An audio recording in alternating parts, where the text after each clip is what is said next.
when she's not training people at the gym or competing and winning in bodybuilding competitions. She's expressing her more artistic side and will soon be appearing in a motion picture playing the first female NFL quarterback. Welcome back to our stage, Dallas Malloy.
Well, I was born on Christmas Day.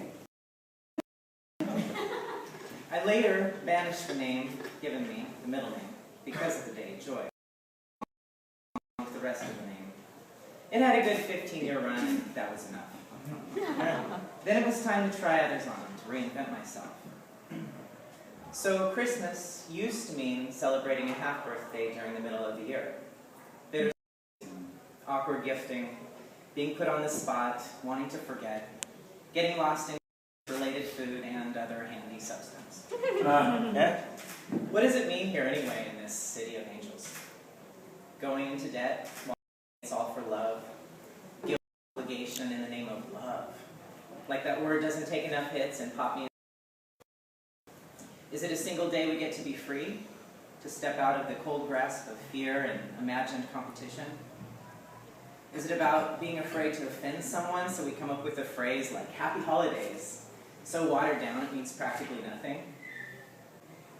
Is it about racing around in an attempt to make up for it, to purchase some item no one wants, while others go hungry because of fear or inability to show love and affection in a real way? Or is the purpose love and giving, grace and generosity? And what about forgiving?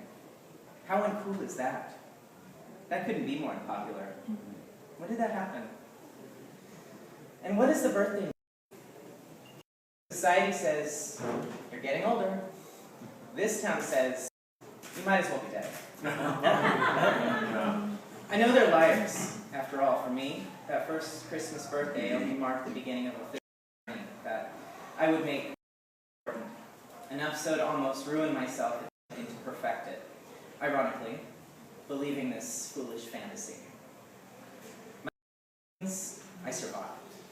I'm still standing, in spite of the nonsense and the lies. I've had 20 lifetimes already, most of them. So, it's not about wondering if I'll get ripped off again this year, because I always do. Happy birthday, Merry Christmas.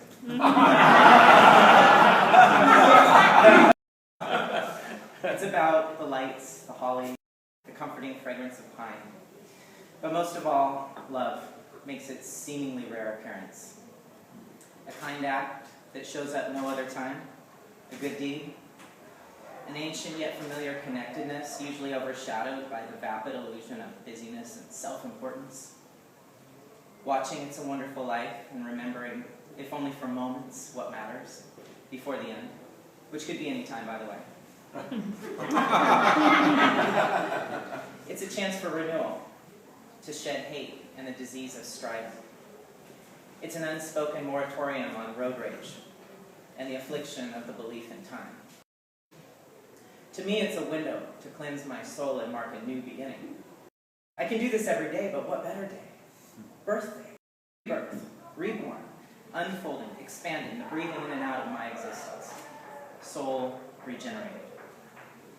Yes, I know it's heavy, but it weighs on me like lead. So my heart is cracked open, and a near soulless existence expires. I am re-inspired. A shadow of oneself dies as I step into a new one, revived. My vision is renewed, and I know the self I had forgotten. I was only momentarily distracted. That's all right. We all forget, and some remember. This is the absence of emptiness, the awareness of abundance. In spite of everything, I see. So finally, it's just me and consciousness. And I awaken and disappear into love at the same time. It is glorious. Until I forget. And I become a robot again. Numbed out for survival. A business industryed out zombie. Unrelenting. Or I don't forget. Long enough to backslide. So I stay and remember joy. The name I squashed. Symbolic of the self I almost actually destroyed. Only to later unearth and be nurtured back to life. To not forget again.